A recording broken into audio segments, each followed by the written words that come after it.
Armas saatekuulaja, veel arsam saatevaataja, tere tulemast kuulama Seven Blaze'i podcasti episoodi järjenumbriga 36, mille pealkirjaks on siis automatiseeritud personaalsus turunduses. Selle kohta saame veel seda lahti rääkida, aga külas on meil siis Andrus ja Erki. Tere! Tere! Tervist! Osa selle saate teemast võib tunduda nii mõnelegi spämmina. See ongi spämm. Kuid samas, kui kasutame interneti, siis tahtmata saame me igapäevaselt pihta mingil kujul reklaamiga. On nii? Ja hea oleks ju, kui see reklaam oleks selline, mis meile kõige rohkem kasu tooks. Ja sellel aja hetkel, eks. Ja teise poole pealt, kes siis selle ei hakka tegelema rohkem automatiseerimisega ja personaliseerimisega, siis kasutan siin Erki arvamust, et siis see, kes ajaga kaasa ei liigu, see jääb rongist maha.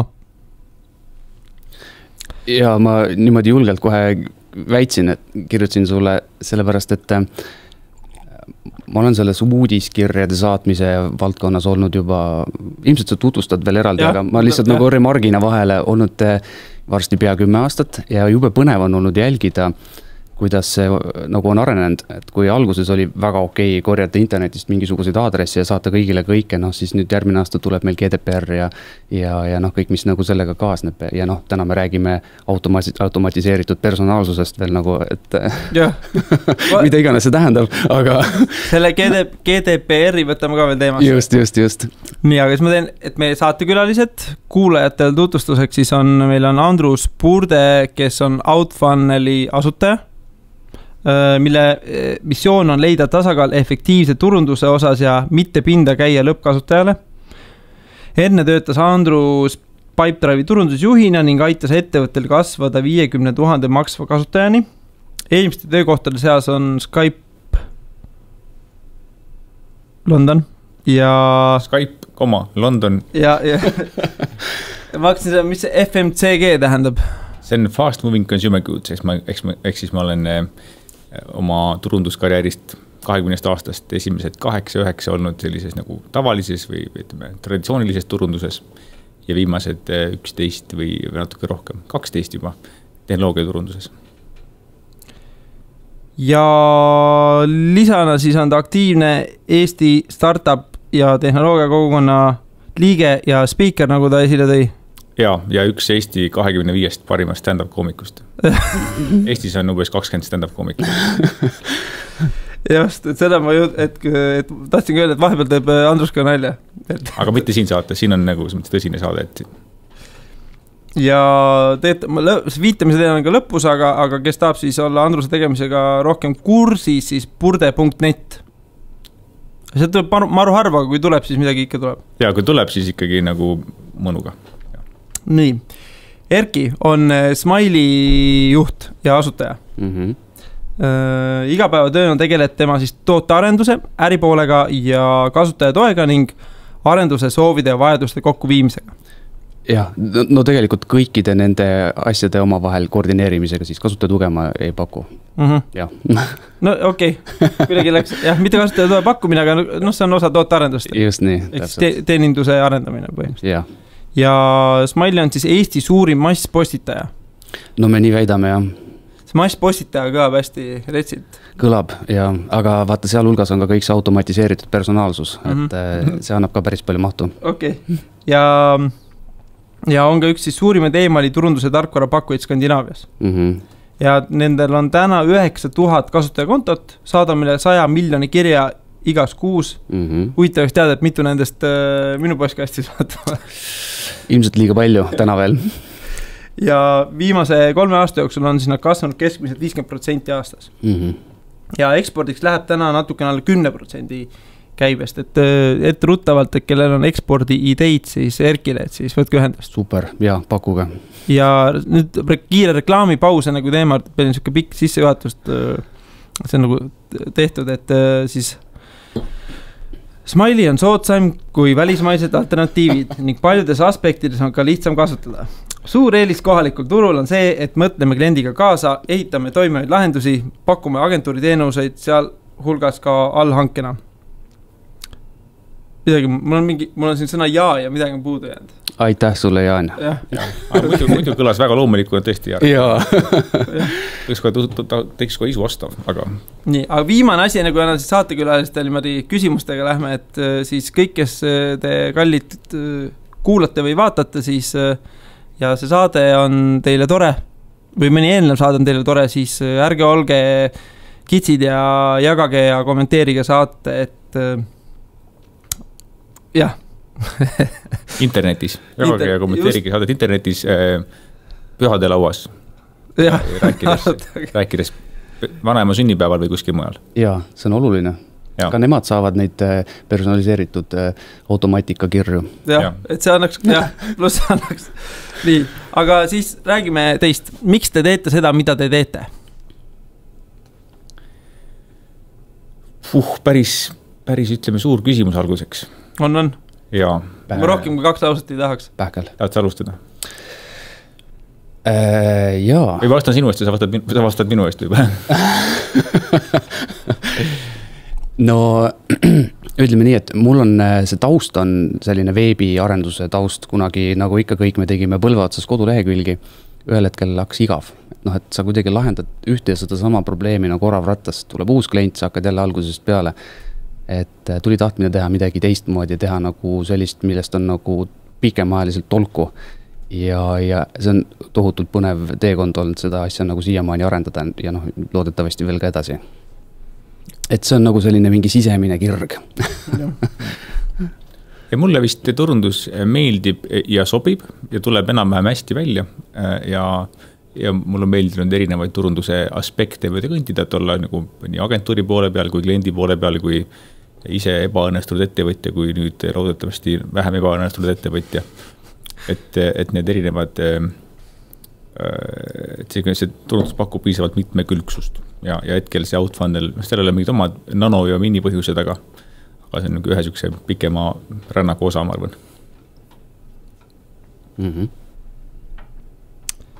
Kuidas te sotsiaalmeediat kasutate? Noh, sotsiaalmeedia podcast siin on, et kuidas te sotsiaalmeediat kasutate isiklikus elus? Vihaga. Kurvaadi postit. Ei, ma arvan, et mina kasutan sotsiaalmeediat kohati nagu teadlikult, ehk siis nagu, eks ole, kas siis nagu enda või mingi ärilise eesmärgi saavutamiseks, aga enamasti lihtsalt nagu ta on niisugune nagu digitaalne vestlus või digitaalne pläma on palju sellest, et siis nagu raiskad aeg-aegalt ja siis aegalt. Mina käin ka sotsiaalmeedias aega raiskamas. Mul on enamus kanaleid on kinni niimoodi, et ma väga midagi muud seal ei promo. Aga noh, lapsepildid ja kassipildid on nagu hitt, et see läheb ikka peale. On teil mingi konkreetne platvorm ka, mis on nagu, ilma milleta te ei kujutaks oma elu ettegi? Et need on liiga palju ilmselt. Me siin enne saate algust rääkisime LinkedIni tegelikult võimekusest, et mida osad võib-olla kohe ei tajugi, kes teadlikult ei lähe kasutama. LinkedIni parim funktsioon on see, ma avastasin just 2 nädalat tagasi selle. Sa saad oma kontaktid koos e-maili aadressiga eksportida ja siis need rahulikult ise mingid oma kirjasid saata või neile helistada. See on LinkedIni parim ja varsti minu jaoks ka ainukene funktsioon. Seda on tehtud, me oleme näinud, meil on tekkinud mingi kliendid, kes on ilmselt LinkedInist eksportinud kõik oma kontaktid ja üritavad neile siis saata selliseid kasulikke pakkumisi, et ma arvan, et see keeratakse võib-olla varsti kinni niimoodi. Ja, täna veel saab. Kiirustage. Aga minu jaoks kõige kasulikum platvorm on Twitter ja kõige nagu kahjulikum on Facebook, kus lihtsalt, mitte et ta kahjulik oleks, aga ta sinna kohati läheb mingisugune 10 minutit arugi ei saa ja kokku ma arvan, ma raisanud sinna aastatuhandeid. Ja. Palju inimkonda on sotsiaalmeediale panustanud, et seal oleks võinud päris palju teha. Sellega oleks juba kõik haigused ravitud olnud maailmast. Et kas te mäletate, mis oli teie esimene kokkupuude turundusega? Et ma nüüd turundan, käis ära mingi nõks. Mina mäletan. Kui ma töötasin müügimehena keskkooli kõrvalt, siis üsna edukalt. Siis ühel unetul ööl mul kuidagi ei saanud magada ja siis ma ärkasin üles kell 3 ja siis ma saan aru, et me teeme reklaame valesti, et meie turundusosakond teeb valesti reklaam, et mina kui müügimees ei saa oma tööd teha. Ja siis ma tegin ise enda meelest parema reklaami, läksin sellega hommikul. Kooli läinud, läksin tööle, et siin direktor, et vaata, kuule siuke peab olema reklaam. Mitte see pask, mis nagu praegu on. ja siis see oleks muidu vist sinna umbes jäänudki. Kas siin võib öelda, et see piksutatakse kas siin võib olla siin podcastis reklaam? Ühesõnaga, et ja siis see asi oleks muidu sinna jäänudki, aga nädal aega hiljem meie turundusjuht lahkus töölt ja siis tuli direktori meelde, et mingi tüüp käis siin vist, mingi naga käis siin rääkimas ja siis ma pärast seda hakkasingi turundama. Ta võttis mind turundusasjastindiks tööle ja siis ma sattusin orgi otsa. Minu esimene kokkupuude turundusega oli keskkoolis.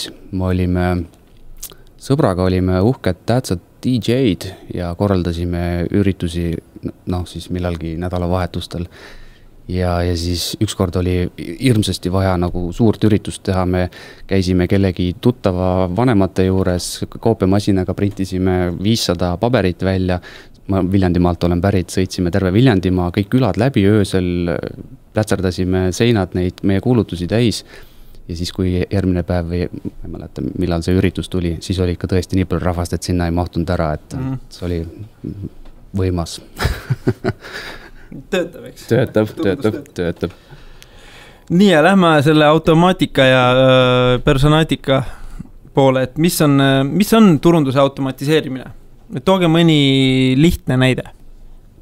No väga lihtne näide on see, mis iganes asjad sa saad, kui sa midagi ostukorvi jätad. See on kõige elementaarsem näide turunduse automatiseerimisest. Mingi tegevus, mida vanasti võib-olla keegi sekretäri neiu saatis käsitsi, kui üldse saatis. Tegelikult kõige kasulikum asi üldse, mida tasub teha, kui sul e-pood on ja milleks on siis täna jube mõnusad töövahendid olemas. Ja sealt edasi. Et vaatan praepanni, sealt e-poest panen ta korvi, aga ma ei pane see pay now ja siis tuleb järsku mulle uus uudiskiri, et näe, osta pann ära. Osta pann ära just. Ja veel -10%. Ja, või veel lihtsam automaatika on see, paned kirja ennast kuskile uudiskirja saajaks ja siis saad endale nagu tere tulemast uudiskirja. Tõsi. Et see on veel lihtsam ja võib-olla ka vähem ootamatu. Jah, mõtlesin, ma toon ise ka seal. Olgu, sa võitsid.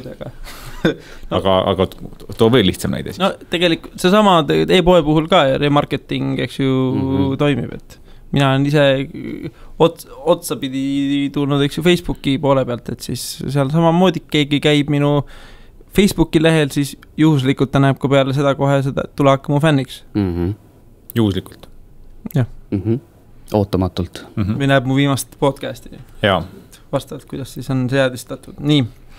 Aga mis osa turundusest on võimalik üldse ja tasub automatiseerida? Kõik on võimalik ja küsimus on vist see, et minu jaoks vähemasti, ja siin on erinevaid vaatenurkasid, et kui palju on mõistlik. Sest et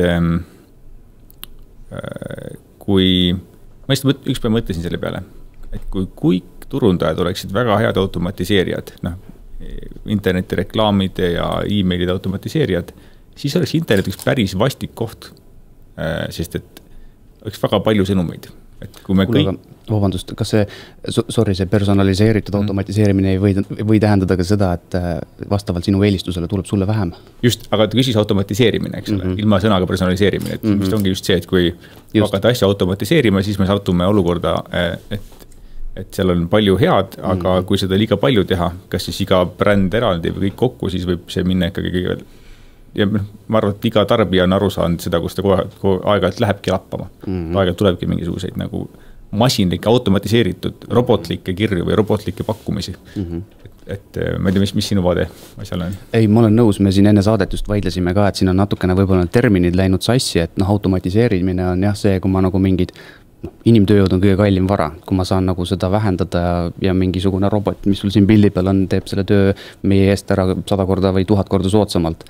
Aga automatiseerimine ise on tegelikult juba nagu põhimõttelt on personaalne, sest see toimub mingisuguse minuga seotud toimingu põhjal.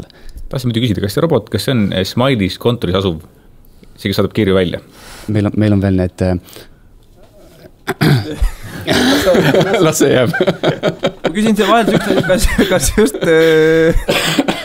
just automatiseerimine tähendab digitaalset tegevust või? Et me siin mõtleme, ma arvan, et pigem nagu kui esimese automaatne turundus, siis on digi, eks ju. No vaata, ja automatiseerida saad ka müüki, automatiseerida saad ka äriprotsesse, et selles mõttes jah, see ei ole ainult turundus, selles mõttes küll.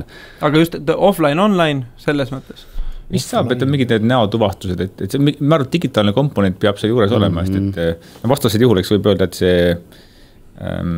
see turvavära, kui sa värad poodi sisse, see on ka automatiseeritud asi.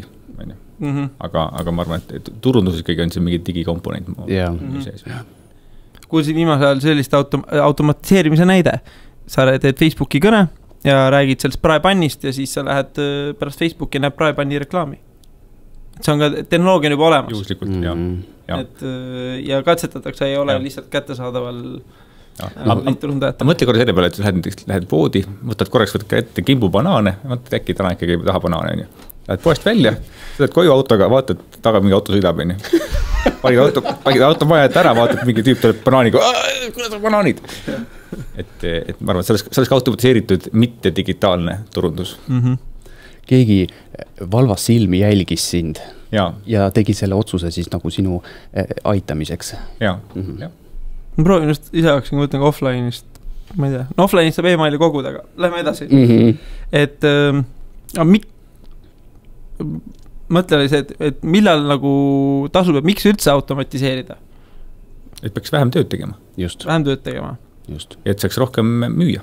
Tegelikult, et saaks rohkem müüa ja sa siin, ma saan aru, minu provotseerimiseks panid selga MailChimpi T-särgi, oota oma jõulupakki, aga nende blogi on jube tore allikas, kust tarkus saada, et nad on teinud päris korralikke nagu analüüsi selle põhjal, me oma klientide pealt näeme ka, aga no meil ei ole nagu selles mõttes nii-öelda hard facts, meil on nagu sellised mõned juba lahedad use case'id, võib-olla me jõuame midagi ka nendest rääkida, aga nemad vaatavad protsente, et kui sa saadad juba mingeid automaatikaid, nagu need samad, mis ma alguses mainisin, ostukorvi meeldetuletused või veel parem ostukorvi meeldetuletuse seeriad, et kõigepealt kuule, sa unustasid, näed, sa ikka veel unustasid, nüüd on viimane toode, nüüd on -10%, et need toovad sulle ikka nagu oluliselt rohkem raha sisse. Et see raha teenimise aspekt on kindlasti väga, väga suur. Esiteks hoiad kokku tööjõukuludelt, teiseks sa teenid veel rohkem lisaks.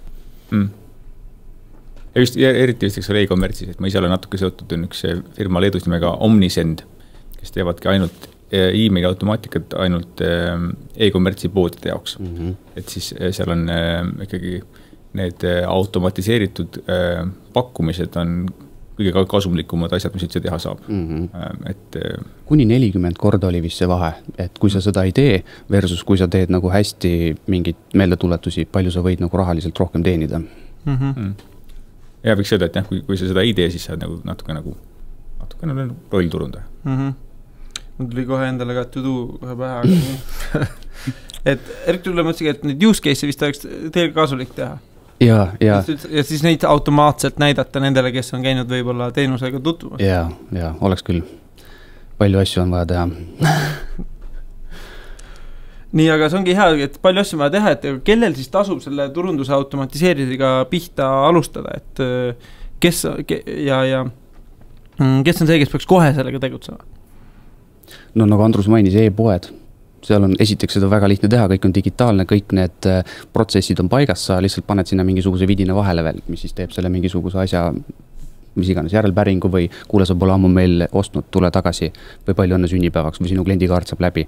Et e-poed peaksid seda kindlasti tegema. Täna on Eestis e-kaubandus, siis ma ei mäleta, e-kaubanduse liit teeb seda statistikat, aga no ikka nagu tohutus kasvus ja palju e-poodi, kes täna ei tee mitte midagi. Et meil on siin kasvuruumi kõvasti juba. Aga miks mitte, ma lähen ostan kuskilt tehnikapoest tolmuimeja, tuleb 2 nädalat hiljem kuule, kas sul on tolmukotte vaja või siis autol hakkab läbi saama ülevaatus või rehvivahetusaeg on käes, seda kõik on võimalik automatiseerida ka nii-öelda offline, kuigi digitaalse protsessiga. Just, see ei pea olema, eks ole, kaup, et ostad, eks ole, kindlustusmaakleri juures kindlustuse, seda kirja, et sul hakkab poliis läbi saab, nad teavad, millal see poliis läbi saab, nad saavad teada, kas sul see auto on alles või mitte, eks ole, et see on nagu ilmselt, aga seda vist juba tehakse niikuinii. Arvad, neid maaklerid olemas vist ei ole, kes seda praegu ei tee. Et aga arvad, kõige lähemal, eks ole, on sellele kasumile need, kes midagi netis ka müüvad. No kõige lihtsam, kindlasti. Nii, aga nüüd need inimesed, kes nüüd kuulsid, mina ju pean seda nüüd tegema kohe, mis on läks kõige esimene samm, siuke konkreetne tegevus, ütleme, A, B, C. Peab tegema konto Smile'is.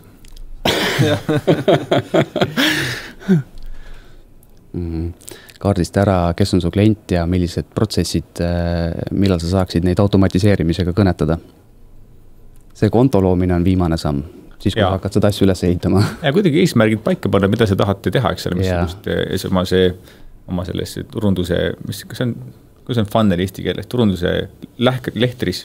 Turunduse lehtris aru saada, et kus kohas asjad kinni jäävad. Ja siis on ka teada seda, mida on vaja parandada. Ja kui tohib, ma pärast share'iksin või äkki sa paned ise, ma käisin hiljuti siin Best Internetil rääkimas 10 põhjust, miks uudiskirju personaliseerida, see läheb natuke selle tänase teemaga ka kokku. Ja seal on üks slaid, ma ei mäleta, mis see oli, üks blogi 2018 trendi teema oli turunduses, neil on jube kena infograafika selle kohta, et millised need nagu sinu kliendi suhte etapid siis on, kuidas sa kõigepealt selle inimese saad omale kliendiks, mida sa peaksid tegema, et teda hoida ja kui ta hakkab ära minema, mida sa peaksid nagu siis tegema, Selle sa saadad mulle ja siis paneme saate blogipostituses on siis saates mainitud allikad esile toodud. Just, et seal on need kohad, kus peaksid nagu kindlasti tegema automatiseerimist. Et see on nagu, ütleme, kliendi see eluiga on ju pikk. Et üks asi on, kuidas sa teda kõigepealt saad ja siis sa ei mõtlegi veel selle automatiseerimise peale. Täna, kui sul on klient olemas, siis sa peaksid kaardistama, mida sa temaga teed, millal sa temaga nagu kokku puutud ja siis võibolla, kui seal on mingi koht automatiseerimiseks, siis on tee konto ja automatiseeri. Võib-olla kõige lihtsama asja ütleks ise, millest ma ise alustasin, et kui keegi liitub uudiskirjaga, siis tee talle mingisugune see süstematiseeritud, mis on siis? Kinnituskiri ja ka mingid asju, et ma saadan vanad podcastid ja blogipostid kohe teele. Automatiseeritud, aga kas see on nagu, aga läheme sinna korraks, eks ole, et kas see on alati kõikidele hea, kes tuleb, kas see on hea nendele, kes liituvad selle blogi sinu uudiskirjaga või see on sulle hea? See peaks olema win-win, sest ma eeldan, et podcastis on palju head infot, mida meie oleme siin tulnud tegelikult asutaja inimestel jagama. Aga sa ei tea, et mis tema huvi täpselt on, et sa oletad, et kõik, mis sa oled teinud ja see on hea sisu, eks ole, on sellele inimesele teadmata, kes ta on ja mis ta tahab, oluline. Et ta on automatiseeritud, aga siin ongi hea näide sellest, et kui kõik seda teeksid, sa oleksid kogu info, mis on tehtud on kõikidele inimestele, siis oleks internet väga halb koht, kus aega veeta. Oma last ma internetis siis ei lubaks. Et siin ongi vist see, et siin kuidagi et seda asja seda saab paremaks teha sellega, et sa kas arvad, oletad, kasutad kristallpalli või netis olevat infot, et sa natuke targeteerid seda sisu, et sa ei saada kõikidele sama nagu seeriat, vaid nagu osadele, kelle ametinimetuses on sõna e-mail, rohkem nagu e-maili värki, kellel on sees mingi social media asi, rohkem sotsiaalmeedia värki, kellel on hoopis kirjas mingi, et on CEO, äkki on mingi hoopis kolmas teema, mis talle peaks minema. No vaata, me räägime nüüd sellest, et kui ma annan sulle ainult oma meiliaadressi, siis sa tegelikult ju ei tea seda. Kui ma juba küsin lisainfot või sul on minu kohta mingi ajalugu, siis ma võin selle põhjal nagu aimata midagi. Just, aga eks tänapäeval on väga palju teenusepakkujaid ja apisid, et kust saab seda nagu neid liide rikastada. Et sa saad tegelikult e-maili aadressi baasil või isegi Twitteri nime baasil päris palju inimese kohta teada ja see pole nagu 100% täpne, aga see on palju täpsem kui kõigile kõik. See on nüüd selline natuke õhuke jää. Me ilmselt jõuame kohe ka GDPR-i punkti juurde, aga võib-olla mingist hetkest ei tohi nagu päris nii teha, vähemalt eraisikute kohta, et ma kuskilt küsin veel lisaks, mille kohta ma tema käest pole luba küsinud, kas ma tohin see kasutada. Aga sa paned kirja, et ma võin kasutada ära, et ma võib-olla küsin sinu kohta kolmandate isikute käest lisainfot, et sinu kogemust paremaks muuta, siis ma arvan, et osa inimesi ütleb siis ei, aga osa inimesi arvestades, mida inimesed sotsiaalmeedias jagavad, siis nad ütlevad hell yeah.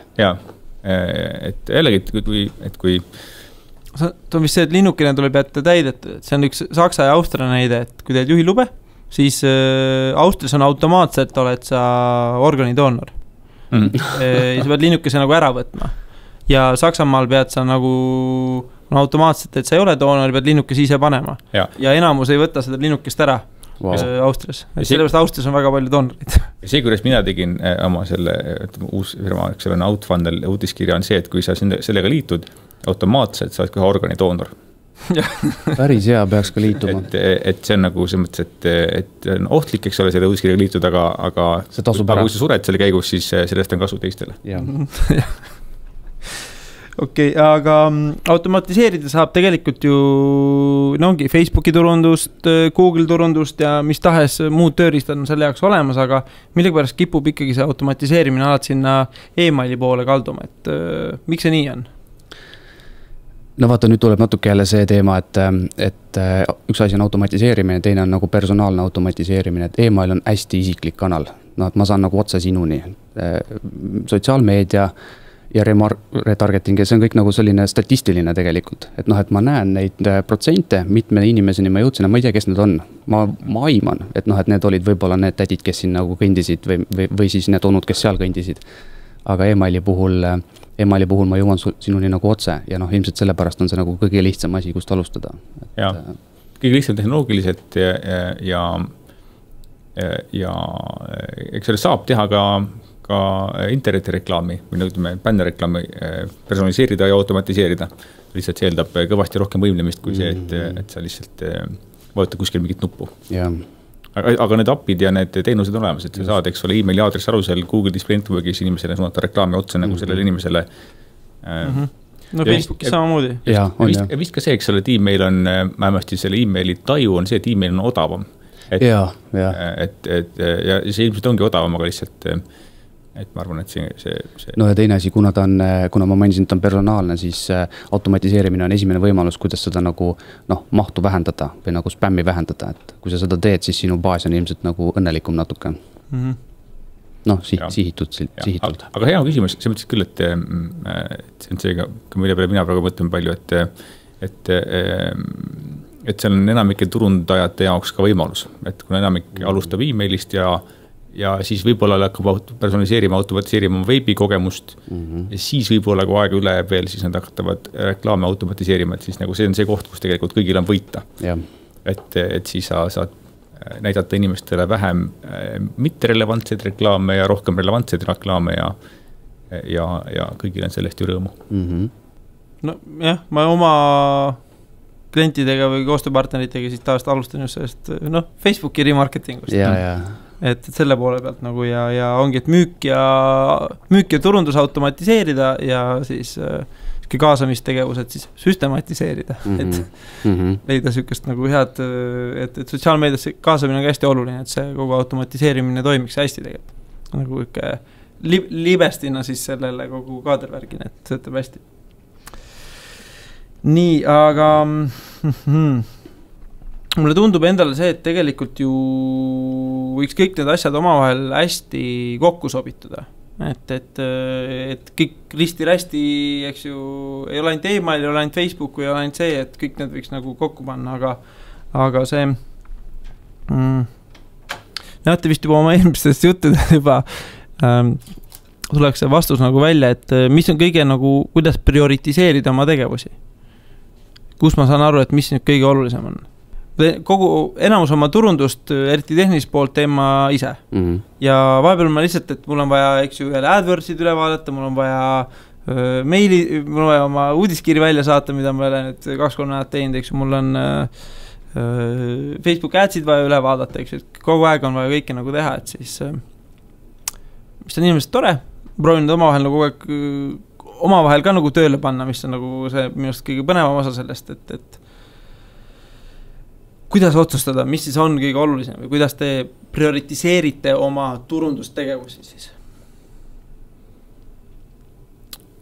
Mul on üks, ma ei tea, kas ma vastan see küsimusele, aga minu just väga hea prioritiseerimise vahend on ICE metodoloogia, ehk siis nagu ICE inglise keele sõna ICE, I nagu impact, C nagu confidence ja E nagu effort.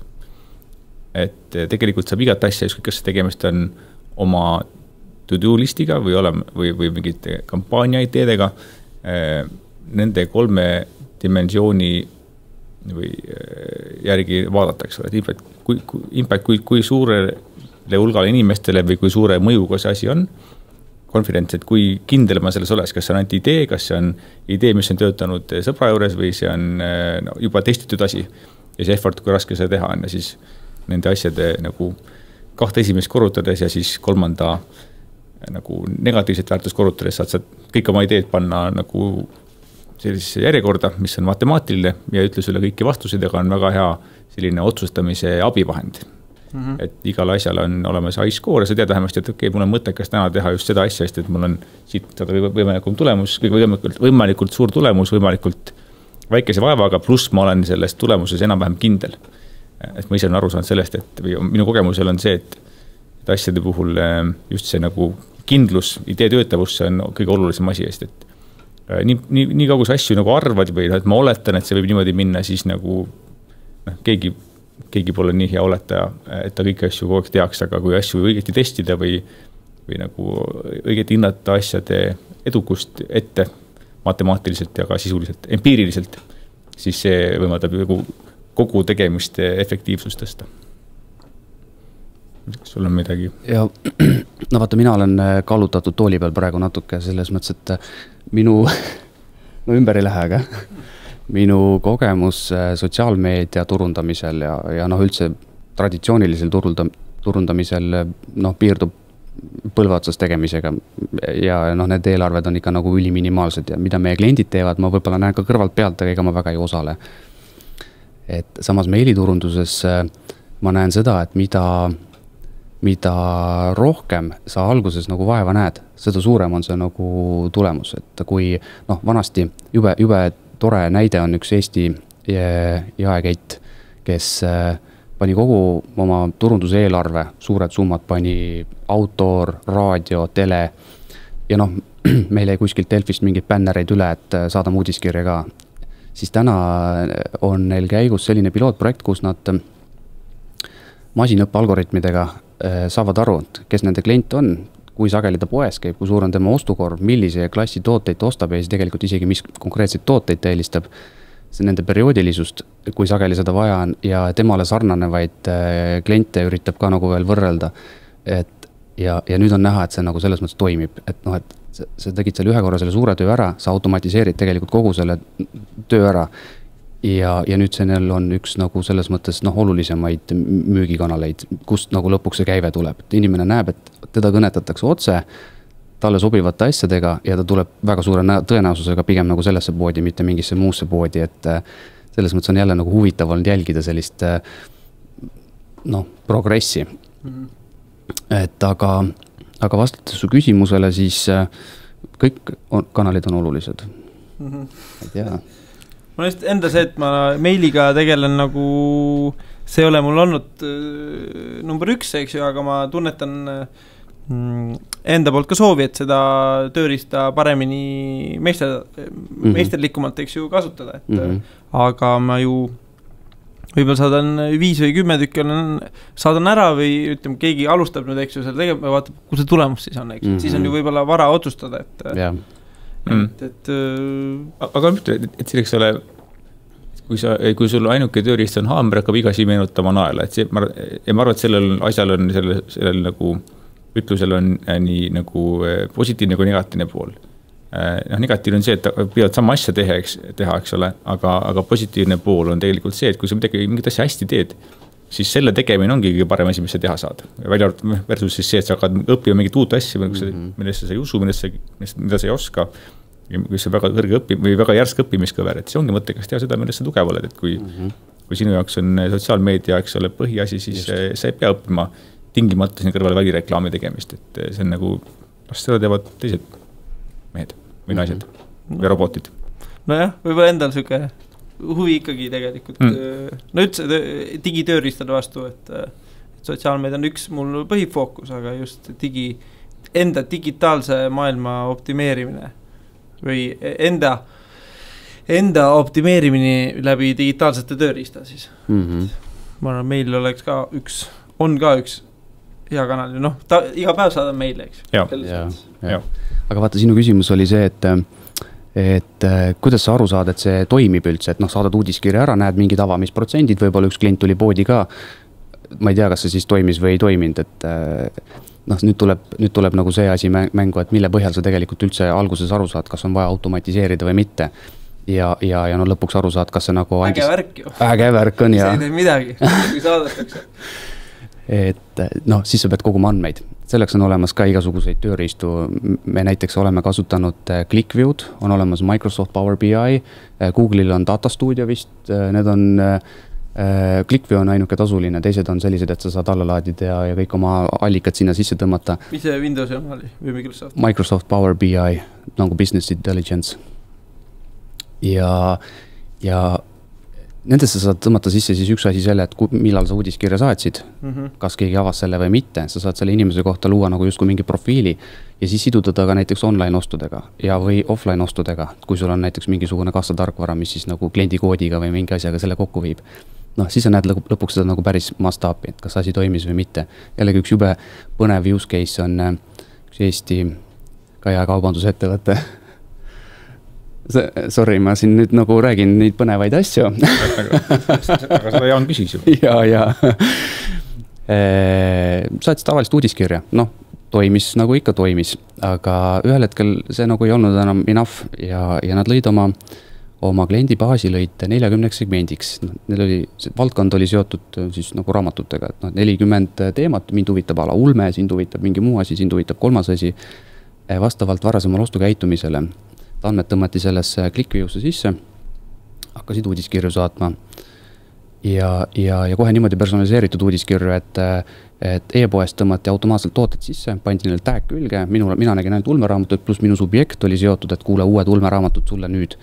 Noh, teil oli kõikidel teistsugune subjekt, esimese uudiskirjaga oli näha juba kohe mõju, et need avamised läksid sinna samma ClickView'sse tagasi ja nädal aega jälgiti, mis saab. Vaadati, kas toimus e-poest oste või toimus tavapoest oste ja see efekt oli 4-6 korda suurem, kui nad tavaliselt iga uudiskirjaga teenisid. Ehk siis 4-6 korda rohkem ühe uudiskirjaga teenisid juba esimese uudiskirjaga. Ma täpselt ei tea, me seal nagu nendes numbrites väga sees ei olnud, aga... Ilmselt eks ole selle efekt natukene kulub ära, sest võimatu on see, et sa teed ühe asja e-mailis paremini ja siis sinu käive kasvab 4-6 korda. Aga et mingisuguse... Iga asi turunduseks ole näid ajutise mõjuga, et kui sa õpid mingit asja väga hästi tegema, siis naudi seda pool aastat ja siis hakkavad uusi asja välja mõtlema. Just, täpselt. Nüüd tulles väike ettevõtja, need näited on, ma kujutan ette ettevõtetel, kellel on arvestatavad ressursid saada? Mitte ilmtingimata. Okei, aga kui ma olen väike ettevõtja, siis kuidas ma kõike seda peaksin suutma, kuidas ma seda kõike suudan teha ja et mis rolli ma siis ise nagu võtan näiteks, kui mul on ettevõtte juht, mul on müügijuht, mul on turundusjuht, kui hästi on, ja et kes selle kõike peab siis suutma nagu teha, et Aga kuidas saaks väike firma võimalikult suure tulemuse? Hea küsimus, kas sul on Erki hea vastus sellele? Tegelikult on Eestis tehtud kõike, et tuleb lihtsalt osata küsida. Ma arvan, meil on olemas vaata need väga toredad Facebooki grupid ja me ise oleme... Näiteks internetiturunduse grupp. Näiteks. Või sotsiaalmeedia grupp. Just. Ja me oleme ise võtnud endale natuke sellise rolli, et me üritame nagu vähemalt Eesti turgu nagu harida, et me see aasta, ma just ennem siin ütlesin, et mul on 5 selline nii-öelda avalik esinemine, et jalg enam ei värisegi, ausalt öeldes. Aga me oleme korraldanud seminare ja lihtsalt nagu rääkinud, et mida põnevat on tehtud ja need lahendused on tegelikult meil siin Eestis ju kõik olemas. Et neid on jube lihtne taas tekitada, sest nagu me räägime, see on nagu automatiseeritus, sa saad seda nagu copy-paste'ida ju põhimõtteliselt. Et küsi targema käest. Ja see ei ole tegelikult üldse selline, et sul on vaja tohutult suurt eelarvet. Ja võib-olla üks asi veel, ehk siis see, mida väike firma sageli teeb, mis ise olen sageli teinud, omades väikest eelarvet ja väikest nagu ressurssi ajas või rahas, on see, et sa üritad teha mingid 5 asja ja kõike natuke teha, et mul on vaja nüüd tahaksin teha 5 asja, kuna teised teevad ka neid asju. Sellest parem on välja valida 1 või maksimaalselt 2 asja ja neid väga hästi teha. Et panna oma panused kindlale numbrile lauas ja siis nagu minna sellega all in kasutades hasartmängu väljendit. Ja siis nagu rääkida teiste inimestega, lugeda ja mitte teha palju asju, vaid teha vähe asju hästi. Ja see üldjuhul on, et mitte teha nagu natukene. See, mis turunduses halvasti on see, et lihtne on teha spämmivat turundust, nii e-mailis kui reklaamidega. Ja see, mida liiga vähe on see, et inimesed läbi mõtlevad, mida ma tahan teha, mida ma hästi tahan teha ja siis teha mingit asja nagu tõsiselt mõnuga ja oma aju ja väheste raharessurssi maksimaalse ärakasutamisega. et kui seda rohkem seda teed, siis ma arvan, et see on see, mida igaüks saab teha, et lihtsalt teha vähem asju paremini. Ja. No nagu me alguses rääkisime, et ala, kui sa oled e-pood ja sul ei ole veel seda ostukorvi meeldetuletust, siis see on esimene asi, mille sa võiksid ära teha ja see on päris hea algus juba. Selge. Räägime natukene eetikast, et ma olen ise selline... Ma jätan selle küsimuse vahele. Räägi oma eetikast, ma kuulen.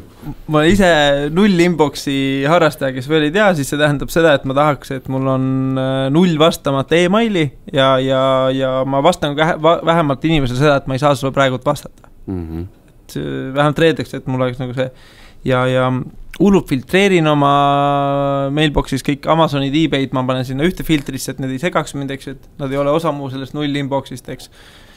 Või jah, ühesõnaga ja ikka ma tunnen, et mul on nagu rohkem meile, et kui ma teengi ühe sükse intensiivse tööpäeva, ehk siis ma ei vaata meile kordagi ja ma lähen õhtul koju, ma vaatan, mul on seal mingi 100 meili, mis nagu peaks justkui olema ka asjalikud, siis ma olen ahastatud sellest, et ma pean nüüd hakkama seda nagu puhastama, et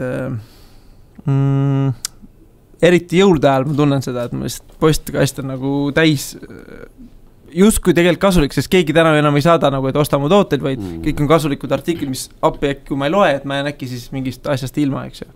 Et millal on liiga palju?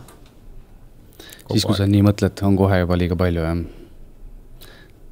No, sa mõtled liiga palju nagu e-maili saajana või saatjana?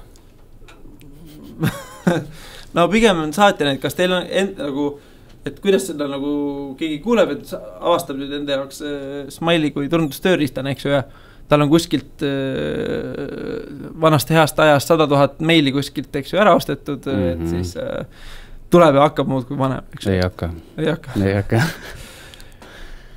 Aga sellel ei ole head vastust tegelikult. On olemas või noh, on olnud mingid sellised startup'e, kes on üritanud vist kuidagi sinu postkasti kokku võtta, sulle päeva lõpus anda mingit ülevaadet. Unroll.me, väga hea tööriist, aga see ikka ei aita mind. Ikka vist ei aita, jah, et ei ole vist olemas sellist õbekuuli peale selle, et võta ennast lihtsalt välja nendest asjadest ja sa tegelikult ei kaota ilmselt sellest midagi. See ka vahepeal ei toimi, aga põhimõtteliselt jah. Just, ja mitte ja siis, eks ole, see on see, mida saab teha e-maili saajana ja siis nagu saatjana või turundajana, on ju. Jällegi, see on see, eks ole, mida ma arvan, nutikamad turundajad juba teevad, aga mida enamik meist ei tee liiga hästi, et mõelda, kas ma pean seda kirja saatma nüüd kõigile inimestele, või äkki ma teen mingi valiku ja saadan vähem, nagu selline slow marketing liikumine on puudu minu mõnest, et sa nagu ei orgaaniline turundus, mitte siis orgaaniline nagu organic search, vaid nagu maheturundus on puudu, eks ole, mis nagu natukene mõtleb selle peale, mis see keskkond, nagu see e-mail satub või kus see banner satub. Ja piiratud aeg. Hoia loodust, ära saada liiga palju spämmi. Et nagu see tähelepanu on kõige nagu olulisem vara, mis meil on, eks ole. Kui sa oled selle vara suhtes raiskav, siis mitte ainult sa ei saa pikast plaanis häid tulemusi, lühikest plaanis annab hea tulemusi spämmida palju kõikidele. Aga kui mõelda nagu pikaajaliselt, et seda pead olema selles äris nagu 10 aastaid või 100 aastaid, et siis tasub see ära teha, et sa mõtled läbi selle, kellele sa mis sõnumid saadad ja siis teed seda hästi. See sama link, mille sa paned pärast sinna blogi postitusse ka, seal on üks slaid, kus on täpselt näha, võib-olla see graafik ei ole nagu kohe niimoodi iseenesest mõistetav, aga kui te vaatate seda graafikut, siis alguses on kõver madalal, mis näitab baasi suurust, et üks Eesti rõivamüüja saatis hästi sihitud kirju ja teine kõver, mis näitab palju ta raha teenis. Noh, mina vaatan jälle selle mätta otsast. Et see on nagu pöördvõrdelises seoses, kui nad hakkasid saatma kogu baasile, siis rahakõver kukkus kohe alla. Et pigem oli inimestel just selline vastumeelsus, et noh, sa saadad jälle mingit oma jama ja ma ei viitsi üldse seda lugeda, ma ei tule poodiga. No siin esimese osa lõpuks oli sihukese teema, võtaks nüüd see GDPR. Et lühidalt, mis meie idees ootab 2018? Midagi. Kõik on siiamaani hästi tehtud, siis on kõik täpselt sama nagu edaspidi ka. Aga kui ei ole siiamaani päris hästi tehtud, siis oleks viimane aeg tegutsema hakata, et vaadata, kes sul baasis on, kes su kliendid on, kas sa teed neile midagi, saadad neile midagi. Kui selleks on olemas luba, siis on hästi, see peab olema fikseeritud, kui ei ole luba, siis see tuleb üle küsida. Ma tean ettevõtteid, kes teevad seda ka telefoni teel, et ikkagi kui meili teel ei reageerita, 100% ei ole kunagi nagu see tulemus. Et et noh, põhiline on see, et sa pead austama inimese õigusi oma isikuandmetele. Need ei ole enam sinu omad, vaid need on tema omad, tema võib iga kell need tagasi võtta, et noh, selline lauspämmimine erakliendile enam edaspidi õnneks vist kaob ära. Aga on see päriselt ka ära kaduv, et ma tean ise inimesi, kes ongi siuksed, noh, nad ongi seda 100 000 kuskilt saanud ja ma ei tea, kas Eestis registri tühjaks võtnud ja no äriettevõtted see ei puuduta, GDPR läheb sellest mööda. Aga ja no teine asi on see, et kui sul on kliendi suhtluseks vaja saata mingisuguseid lepingulisi teavitusi, siis seda ka ei puuduta, seda sa võid edaspidi alati teha.